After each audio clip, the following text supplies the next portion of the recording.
ఈ ప్రాజెక్ట్ ద్వారా ఎన్ని లక్షల ఉద్యోగాలు సృష్టించబోతున్నాయో, దాని తర్వాత ఎలా కంటిన్యూ కాబోతుందో, ఎన్ని లక్షల కోట్లు మన రాష్ట్రానికి సంపదగా రాబోతుందో వివరించడానికి మన పెద్దలందరూ సిద్ధంగా ఉన్నారు. ఇంకా సేపట్లో మన డైనమిక్ లీడర్ మన లోకేష్ బాబు గారు రాబోతున్నారండి. వారి కోసం మనం వెయిట్ చేస్తున్నామని ఒక్కసారి వినిపిద్దామా మీ చప్పట్ల రూపంలో?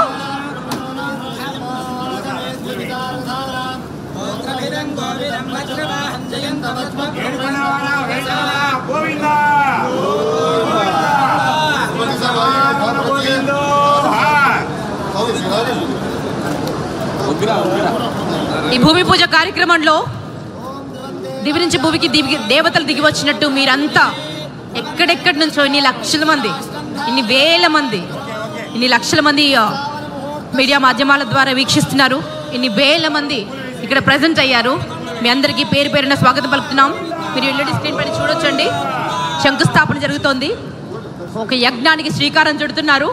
సో మనస్ఫూర్తిగా మీరు వారిని అభినందించాలి. ఇంత ప్రెస్టీజియస్ ప్రాజెక్ట్ మన ఆంధ్రప్రదేశ్కి రావడం ఒక తెలుగు బిడ్డగా, ఒక భారతీయ పుడిమిపై పుట్టినటువంటి బిడ్డగా గర్విస్తున్నాను నేను. ఇప్పటి వరకు మన జిల్లాల నుంచి చాలా రాష్ట్రాలకి ఉద్యోగ అవకాశాల కోసం యువత పరుగులు పెడుతోందని, ఇప్పటికీ పరుగులు పెడుతోందని, ఆ దారుణమైన పరిస్థితి నుంచి ప్రతి ఒక్కరూ కుటుంబంతో ఉంటూ దర్జాగా జీవితాన్ని జీవించాలని మన సీఎం సార్ ఎప్పుడు చెప్తుంటారండి. జీరో పావర్టీ తర్వాత బెటర్ లివింగ్ తర్వాత ది బెస్ట్ లివింగ్. అలా అంచెలంచెలుగా ప్రతి పౌరుడు ఎదగాలి.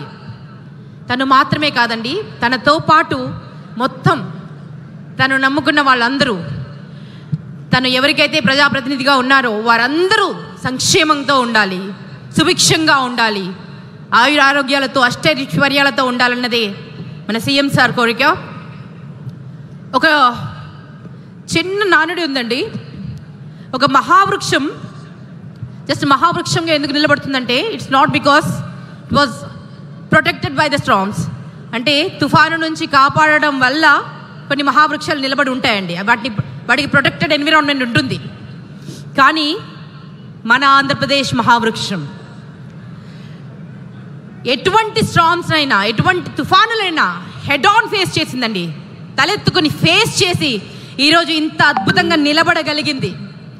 సో ఇంత శక్తిని, మీ అందరి స్వప్నాలను సాకారం చేసే శక్తిని మీ అందరి ప్రేమతోనే సాధించగలిగారు మన సీఎం సార్ అండ్ వారి ఎంటైర్ టీమ్ అండ్ మన లోకేష్ బాబు గారు, మన మినిస్టర్స్ అందరూ మన ఆంధ్రప్రదేశ్ని అత్యున్నత స్థానంలో నిలిపేందుకు అంటే అనిర్వచనీయమైన, అనితర సాధ్యమైనటువంటి కృషి చేస్తున్నారండి.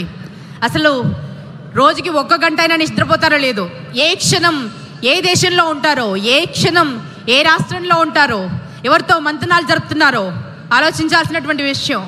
సో వారు నిండు నూరేళ్ళు ఆయురారోగ్యాలుగా ఉండాలని మనస్ఫూర్తిగా భగవంతుని కోరుకుంటూ ఈ ప్రెస్టీజియస్ ప్రాజెక్ట్ లాంచింగ్ వీక్షిస్తున్నటువంటి ప్రతి ఒక్కరికి మనస్ఫూర్తిగా మరొకసారి సాదర స్వాగతం పలుకుతున్నానండి.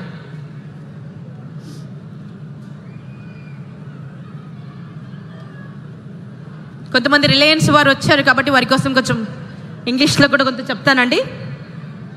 Today we are not just witnessing the commencement of a significant infrastructure project, but we are also celebrating the dawn of a new era in sustainable energy and economic prosperity. This initiative with an outstanding